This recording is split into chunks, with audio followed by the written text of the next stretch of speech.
राधे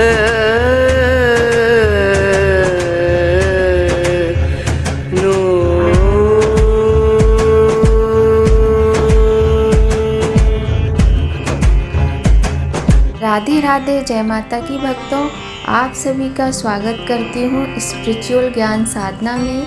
और आप सभी से अनुरोध करती हूँ कि स्पिरिचुअल ज्ञान साधना को सब्सक्राइब कर लीजिए और बेल आइकन को प्रेस कर दीजिए ताकि आपको नई नई वीडियोस का नोटिफिकेशन मिलता रहे। वैशाख माह में शुक्ल पक्ष में पड़ने वाली तृतीय तिथि को अक्षय तृतीया का त्योहार मनाया जाता है। लेकिन क्या किसी को इस बात का पता है कि अक्षय तृतीया वाले दिन ही भगवान कृष्ण जी को चंदन का लेप लगाया जाता है, जिसे चंदन यात्रा के नाम से जाना जाता है और जो 21 दिनों तक लगातार चलती है। जय माता की, राधे राधे। कैसे हैं आप सभी लोग? आशा करते हैं सभी लोग बहुत अच्छे होंगे। बताने के लिए कमेंट में जय माता की, राधे राधे अवश्य ही लिखिएगा। साथ ही यदि आप चैनल पर नए हैं तो चैनल को सब्सक्राइब कर लीजिए। आपका अपना यूट्यूब चैनल है और वीडियो को लाइक कीजिएगा, कमेंट कीजिएगा। आज अक्षय तृतीया का पावन पर्व है। आप सभी को अक्षय तृतीया के पर्व की हार्दिक शुभकामनाएं। इस दिन पूरे विश्व में भगवान कृष्ण को चंदन का लेप लगाया जाता है ताकि चंदन की शीतलता देकर भक्त उनसे अपने तापों को हरने की प्रार्थना कर सकें। इसमें भगवान के पूरे शरीर पर चंदन का लेप लगाया जाता है। इसकी तैयारी महीनों पहले से ही शुरू हो जाती है। चंदन के लेप में कपूर, केसर, गुलाब जल और इत्र मिलाकर भगवान को लगाया जाता है। आइए आगे जानेंगे इस परंपरा को कब से प्रारंभ किया गया और इसके पीछे का कारण क्या है, इसकी कथा क्या है।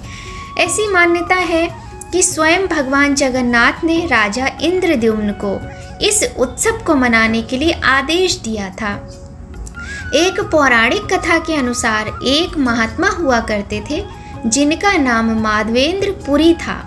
एक बार गोपाल जी ने खुद को प्रकट करने के लिए माधवेंद्र जी के सपने में आकर उन्हें बताया तो सबने मिलकर मदद की और आकर उन्होंने सपने में कहा कि ज़मीन खोदकर देखो, यहाँ पर कुछ आपको ऐसा मिलेगा, जब आप खोदोगे तब आपको सब पता चल जाएगा। माधवेंद्रपुरी ने गांव वालों को जब सपने के विषय में बताया तो सबने मिलकर उनकी मदद कर दी और उस स्थान को खोदा और वहाँ पर मिले गोपाल जी के अर्चा विग्रह को गोवर्धन पर्वत पर स्थापित किया गया। कुछ दिन बाद गोपाल ने कहा कि जमीन में बहुत समय तक रहने के कारण उनका शरीर जल रहा है, तो वे जगन्नाथपुरी से चंदन लाकर उनके शरीर पर लेप करें जिससे उनके शरीर का ताप कम हो। महीनों पैदल चलकर माधवेंद्र जी ओडिशा व बंगाल की सीमा पर रेमुन्ना नामक जगह पर पहुँचे, जहाँ गोपीनाथ जी का एक भव्य मंदिर था। जब वे वहाँ रुके तो रात को उस मंदिर में गोपीनाथ को खीर का भोग लगाते देखकर उन्होंने सोचा कि अगर वे उस खीर को खा लेते तो वैसी ही खीर वे अपने गोपाल को भी खिलाते। ऐसा सोचकर वे सो गए। उधर भगवान गोपीनाथ ने मंदिर के पुजारी को रात में स्वप्न में बताया कि मेरा एक भक्त आया है, उसके लिए मैंने खीर चुराई है, उसे वह दे दो। भगवान की भक्त के लिए यह चोरी इतनी प्रसिद्ध हुई कि उनका नाम ही खीर चोर गोपीनाथ पड़ गया। अगले दिन सुबह ही माधवेंद्रपुरी ने भगवान जगन्नाथ के पुजारी से मिलकर अपने गोपाल जी के लिए चंदन मांगा।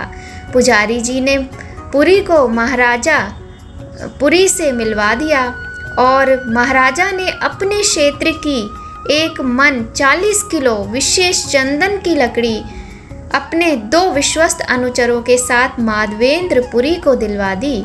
जब महाराज माधवेंद्र गोपीनाथ मंदिर के पास पहुंचते हैं तो गोपाल जी फिर उनके स्वप्न में आते हैं और कहते हैं कि वो चंदन गोपीनाथ को ही लगा दें, क्योंकि गोपाल और गोपीनाथ एक ही हैं। माधवेंद्रपुरी ने गोपाल जी के निर्देश अनुसार चंदन गोपीनाथ को ही लगा दिया। तब से इस लीला के सम्मान में चंदन यात्रा का आरंभ हुआ और ये यात्रा 21 दिनों तक चलती है। इससे चंदन का जो भगवान को श्रृंगार किया जाता है और इसमें यही कामना की जाती है कि जो हमारे जीवन के ताप हैं, जो हमारे जीवन के कष्ट हैं, भगवान उनसे हमें मुक्ति दिलाएं। इसी कारण भगवान को चंदन समर्पित किया जाता है। तभी से ये परंपरा चलने लगी कि भगवान को चंदन कैसे समर्पित किया जाएगा। चंदन का लड्डू भी भगवान को समर्पित किया जाएगा और चंदन का स्नान भगवान को दिया जाएगा और पूरे 21 दिन तक ये यात्रा चलती है। चंदन भगवान को 21 दिन तक। आजकल तो मतलब काफ़ी सारे लोग जिन्होंने लड्डू गोपाल घर में रखे हुए हैं ठाकुर जी, वो लोग भी 21 दिनों का ये संकल्प लेते हैं और भगवान को चंदन का लेप करते हैं। इससे भगवान को शीतलता प्राप्त होती है। वैशाख मास में गर्मी बहुत तपिश भरी होती है, बहुत ही ज़्यादा गर्मी, बहुत ही ज़्यादा तपिश के कारण इस मास में बहुत अधिक महत्व होता है इस चंदन के पूजा का। तो भगवान को चंदन का लेप करें, भगवान की पूजा अर्चना करें, उनके मंत्रों का जाप करें और अत्यधिक पुण्य फल की प्राप्ति होती है। इसके साथ ही आप बहुत अधिक गर्मी से संबंधित जो वस्तुएं होती हैं बहुत अधिक नहीं कर सकते हैं तो 1-2 वस्तुओं का दान अवश्य ही करें। जल का दान सबसे बड़ा दान है। पक्षियों के लिए जल रखें।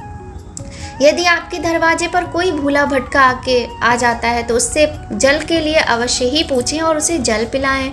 यदि आप कहीं जा रहे हैं, रास्ते में कोई प्यासा मिल जाए तो उसको अवश्य ही जल पिलाएं।